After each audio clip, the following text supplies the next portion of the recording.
Delighted to start our service with AJ Blickenstaff, who will be singing Mary, Did You Know?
Mary, did you know that your baby boy would save our sons and daughters? Did you know that your baby boy has come to make you new? This child that you've delivered will soon deliver you. Mary, did you know that your baby boy would give sight to a blind man? Mary, did you know that your baby boy would calm a storm with his hand? Did you know that your baby boy has walked where angels trod? When you kiss your little baby, you kiss the face of God. Mary, did you know? Mary, did you know? Mary, did you know? Mary, did you know? The blind will see, the deaf will hear, the dead will live again. The lame will leap, the dumb will speak, the praises of the Lamb. Mary, did you know that your baby boy is Lord of all creation? Mary, did you know that your baby boy would one day rule the nations? Did you know that your baby boy is heaven's perfect lamb? That sleeping child you're holding is the great I am. Mary, did you know?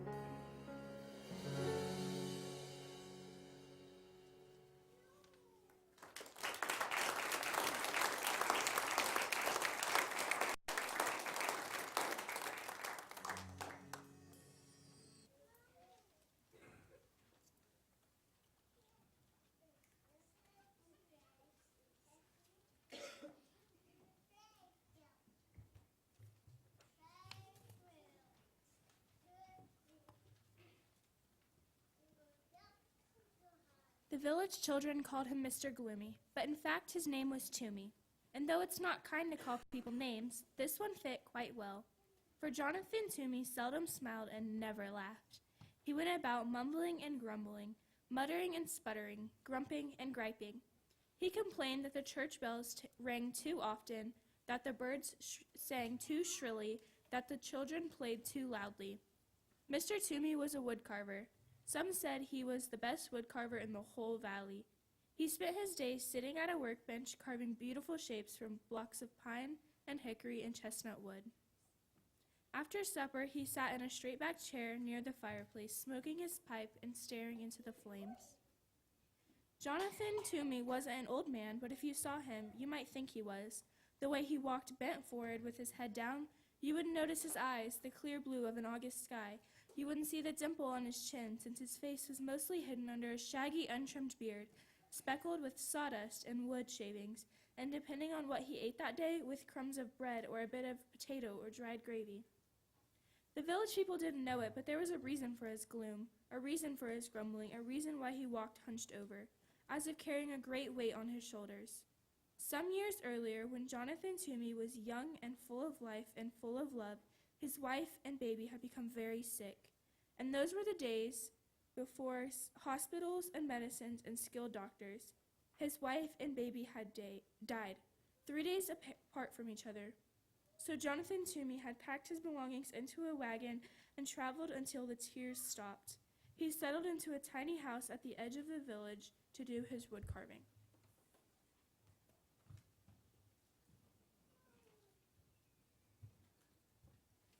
One day in early December, there was a knock on Jonathan's door. He went to answer it.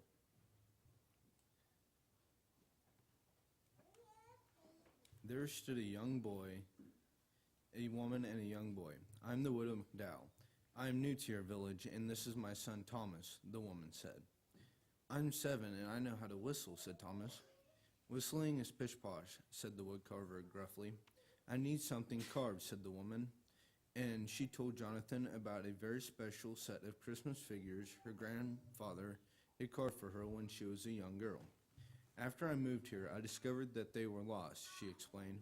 I had hoped that by some miracle I would find them again, but it hasn't happened. There are no such things as miracles, the woodcarver told her. Now, could you describe the figures for me? There were sheep, she said. 2 of them, with curly wool, added Thomas. Yes, 2, said the widow, and a cow, an angel, Mary, Joseph, the baby Jesus, and wise men. 3 of them, added Thomas. I will take the job. Will you take the job? Asked the widow McDowell. I will. I'm grateful. How soon can you have them ready? They will be ready when they are ready, he said. But I must have them by Christmas. They mean very much to me, and I can't remember Christmas without them. Christmas is pish-posh, said Jonathan gruffly, and he shut the door.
following week, there was a knock at the woodcarver's door.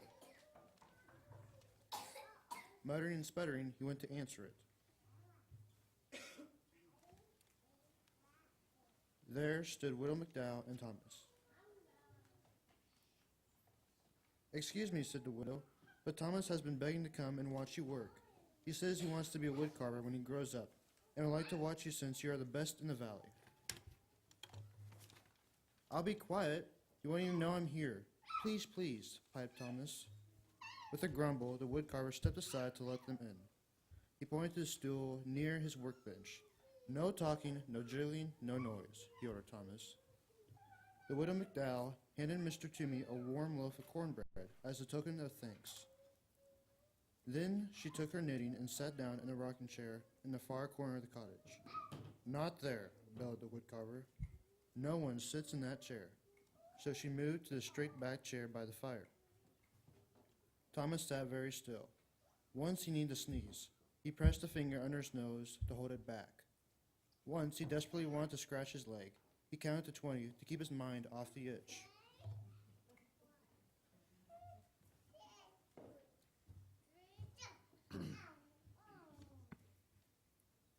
After a very long time, Thomas cleared his throat and whispered, "Mr. Toomey, may I ask a question?"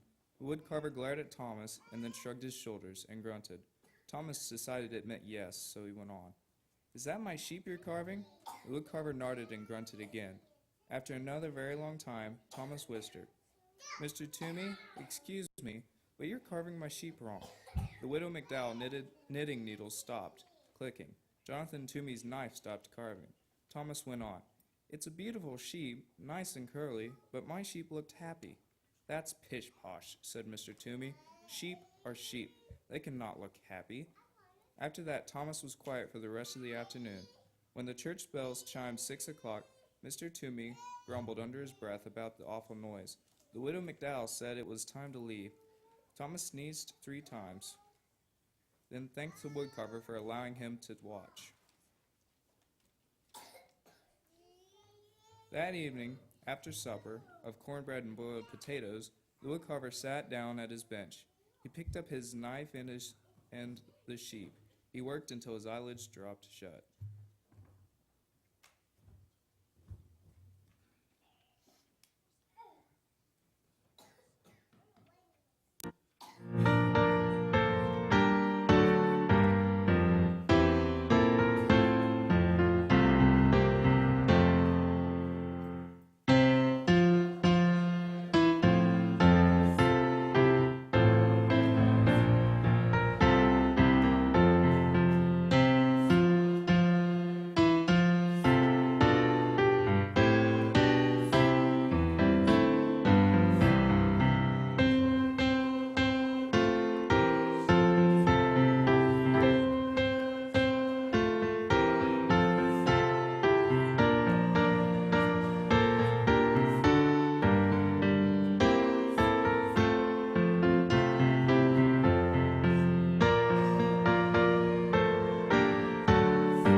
A few days later, there was a knock at the woodcarver's door.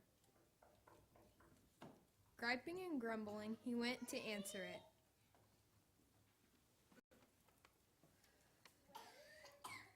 There stood a widow and her son. "May I watch again? I'll be quiet," said Thomas. He settled himself on the stool very quietly. His mother laid a basket of sweet-smelling raisin buns on the table. "The teapot is warm," Mr. Toomey said gruffly, his head bent over his work. While Mr. Toomey carved, the widow McDowell poured tea. She touched the wood carver gently on the shoulder and placed a cup of tea and a bun next to him. He pretended not to notice, but soon both the plate and the cup were empty. Thomas tried to eat the bun his mother had given him as quietly as he could, but it is almost impossible to be 7 and eat a warm, sticky raisin bun without making various smacking, licking, satisfied noises. When Thomas had finished, he tried to sit quietly. Once he almost hiccuped, but he took a deep breath and held it until his face turned red. And once, without thinking, he began to swing his legs, but a glare from the woodcarver stopped him, and he kept them so still that they fell asleep.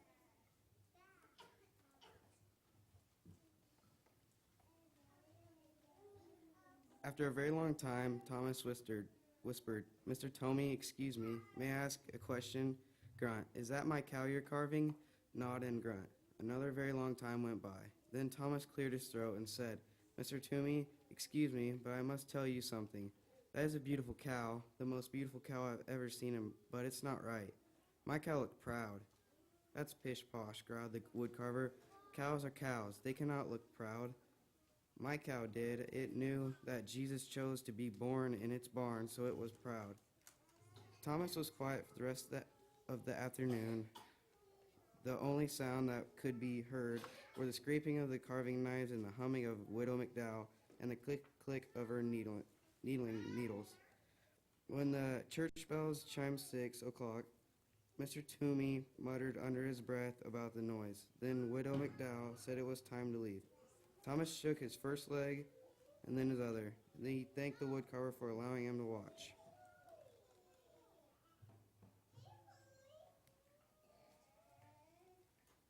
That evening, after supper of boiled potatoes and raisin buns, the woodcarver sat down at his bench.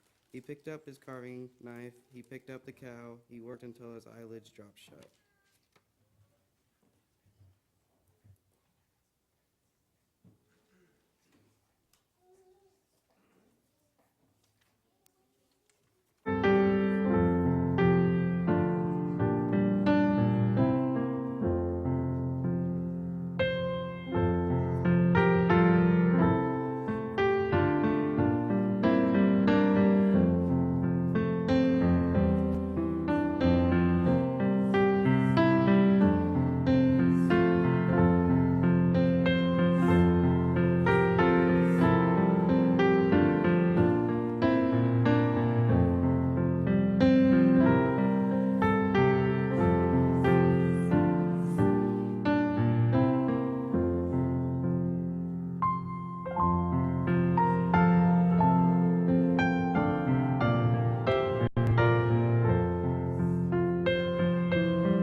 A few days later, there was a knock on the woodcarver's door.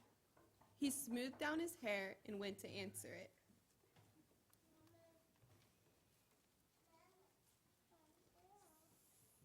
At the door were the widow and her son. "May I watch again?" asked Thomas. As Mrs. McDowell warmed the tea and put a plate of fresh molasses cookies on the workbench, Thomas watched the woodcarver work on the figures of an angel. After a very long time, Thomas spoke. "Mr. Toomey, excuse me, is that my angel you are carving?" "Yes, and would you like me to do me a favor and tell me exactly what I'm doing wrong?" "Well, my angel looks like one of God's most important angels because it was sent to baby Jesus." "And just how does one make an angel look important?" asked the woodcarver. "You'll be able to do it," said Thomas. "You are the best woodcarver in the valley." After another very long time, Thomas spoke. "Mr. Toomey, excuse me, may I ask a question?" "Do you ever stop talking?" asked the woodcarver. "My mother says I don't. She says I could learn about the virtue of silence from you." Under his beard, the woodcarver's face turned pink. The widow McDowell's face turned as red as the scarf she was knitting. "Well, speak up. What is your question?" "Will you please teach me how to carve?" "I am a very busy man," grumbled the woodcarver. "But you put down his important angel. You will carve a bird." "A robin, I hope," said Thomas. "I like robins."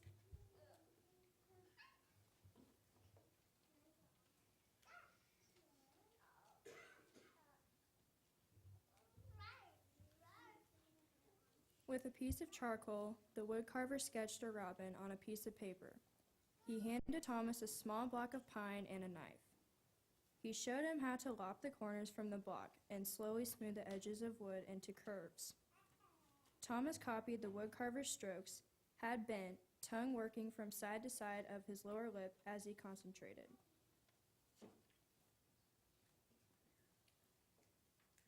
When the church bells chimed 6:00,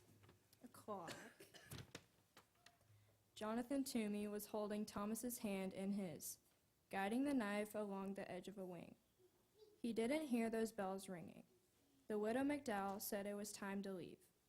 Thomas brushed wood shavings from his shirt.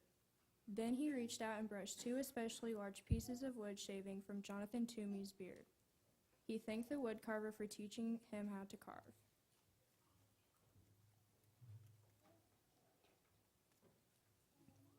Later after supper of boiled potatoes and molasses cookies, Jonathan Toomey went to his workbench. He thought for a long time. He sketched drawing after drawing. Finally, he picked up his carving knife. He picked up the angel. He carved until his eyelids dropped shut.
few days later, there was a knock on the woodcarver's door.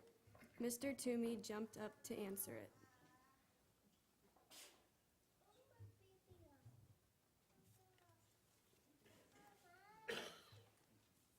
There stood the widow McDowell with a bouquet of pine boughs and holly sprigs dotted with berries. And there stood Thomas, clutching his partly carved robin. While Thomas and Mr. Toomey carved, Mrs. McDowell put the bouquet in a jar of water.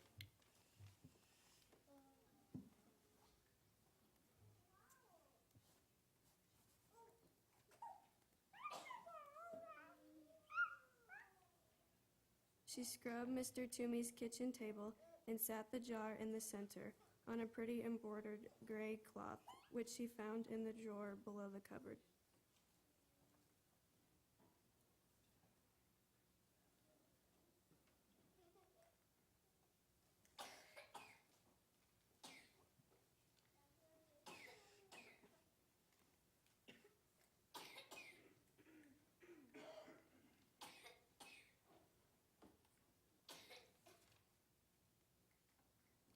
Next, I will carve the wise men and Joseph, the woodcarver said to Thomas. Perhaps before I begin, you will tell me about all the mistakes I am going to make. Well, said Thomas, my wise men were wearing their most wonderful robes because they were going to visit Jesus, and my Joseph was leaning over baby Jesus like he was protecting him. He looked very serious. It wasn't until the church bells chimed and the widow and her son were preparing to go that Mr. Toomey saw the jar of pine boughs and the scrubbed table and the cloth embroidered with lilies of the valley and daisies.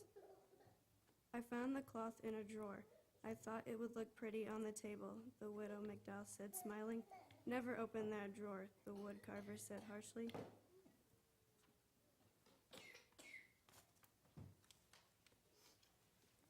When the two had left, Jonathan put the cloth away.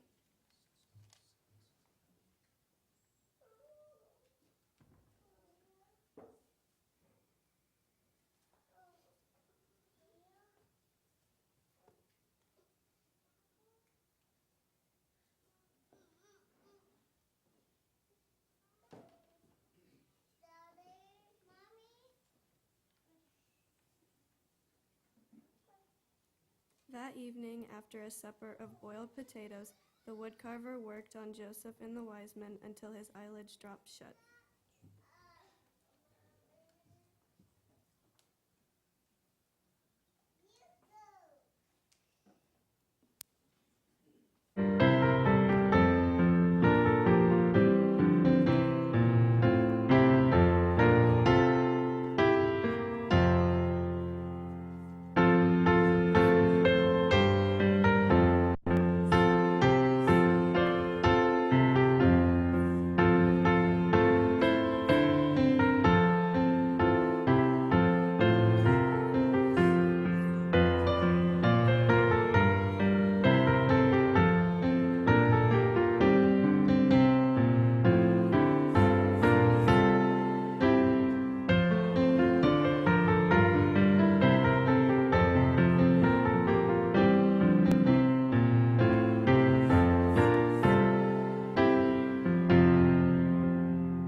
A few days later, there was a knock on the woodcarver's door.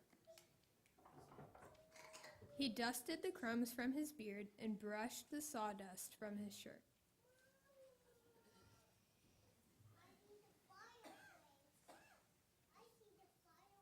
At the door were the widow McDowell and Thomas.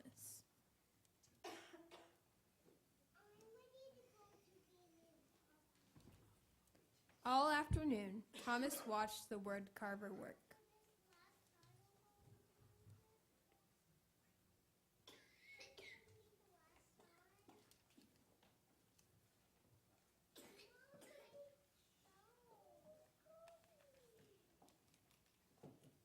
When it was time to leave, Jonathan said to Thomas, "I'm about to begin the last two figures, Mary and the baby. Can you tell me what they will look like?" "They were the most special of all," said Thomas.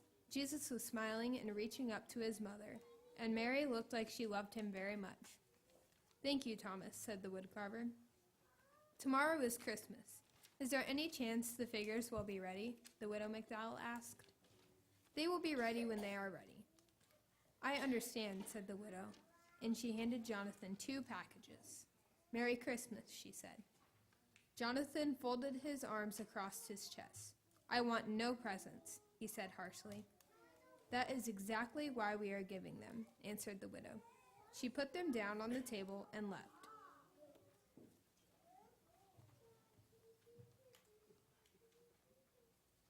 Jonathan sat down at the table.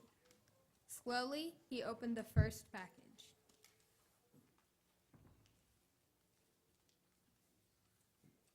Inside was a red scarf, hand-knit, warm and bright. He tied the scarf around his neck. The other package held a robin.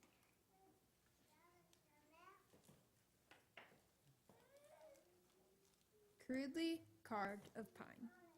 A smile twitched at the corners of Jonathan's mouth as he ran his fingers over the lopsided wings.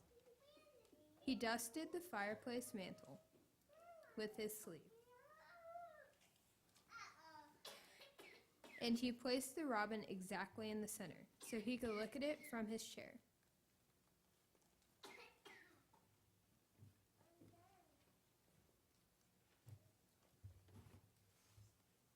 The woodcarver did not eat supper that day.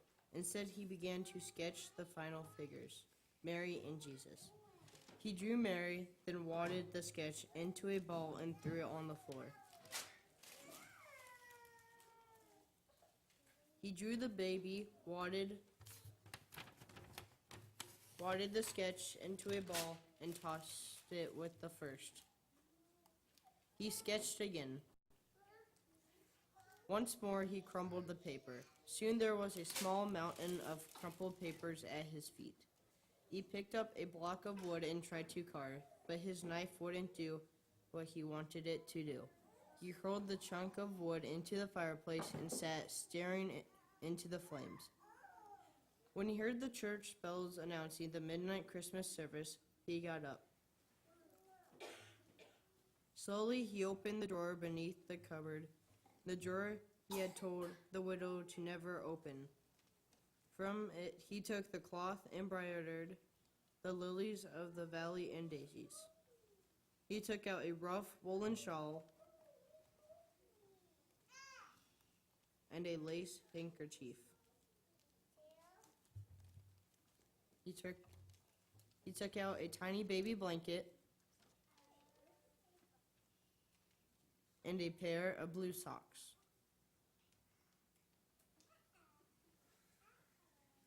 He placed each piece gently on the floor. From the bottom of the drawer, he lifted out a picture frame, beautifully carved of deep brown chestnut wood.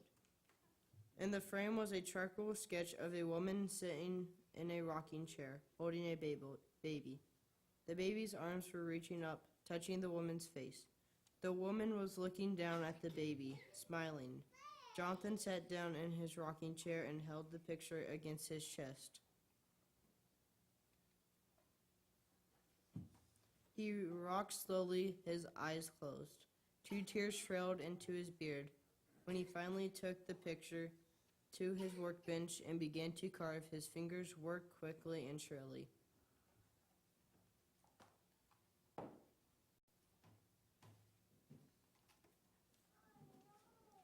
He carved all through the night.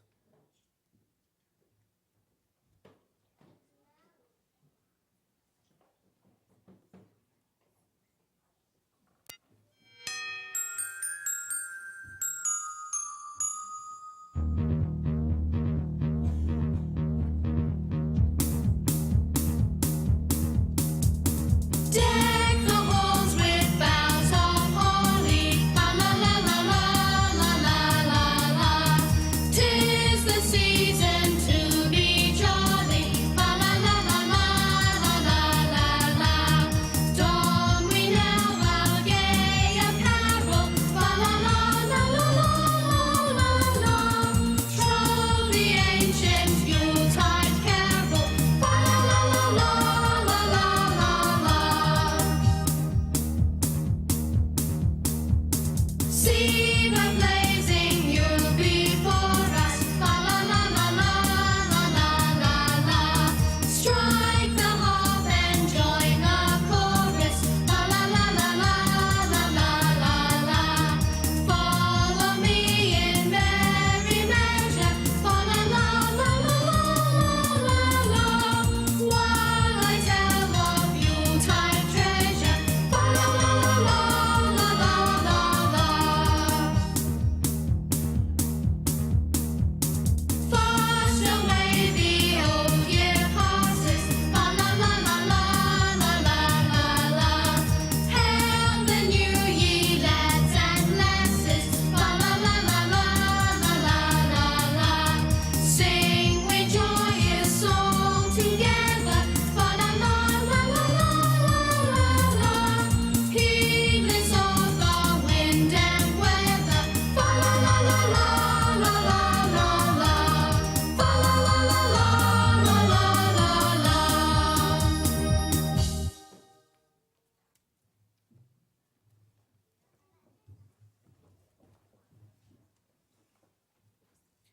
The next day, Jonathan heard a knock on the door. He quickly grabbed the wooden box, knowing who might be on the other side of the door.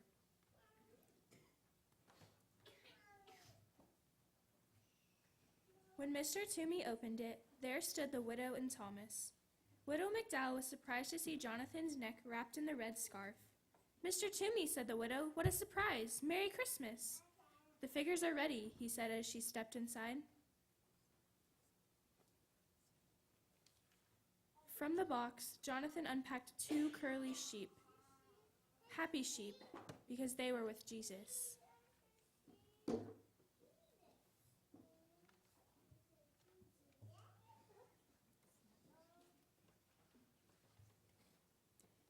He unpacked a proud cow and an angel, a very important angel, with mighty wings stretching from its shoulders right down to the hem of its gown.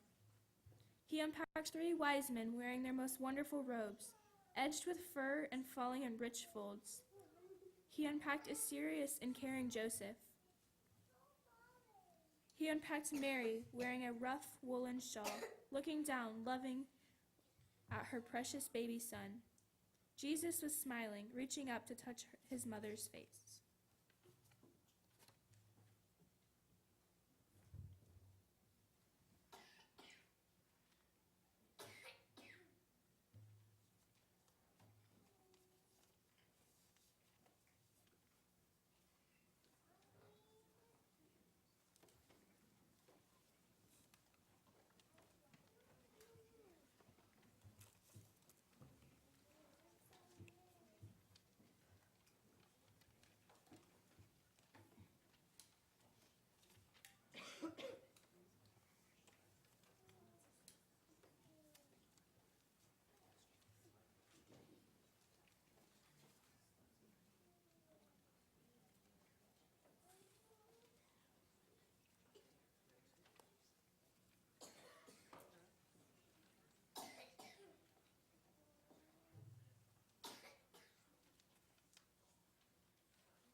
That day, Jonathan went to the Christmas service with the widow McDowell and Thomas. And that day, in the churchyard, the village children saw Jonathan throw back his head, showing his eyes as clear as an August sky, and laugh. No one ever called him Mr. Gloomy again. We hope that all of you will find the magic in the season and experience the true happiness and the love of God's gift to each of you. Merry Christmas.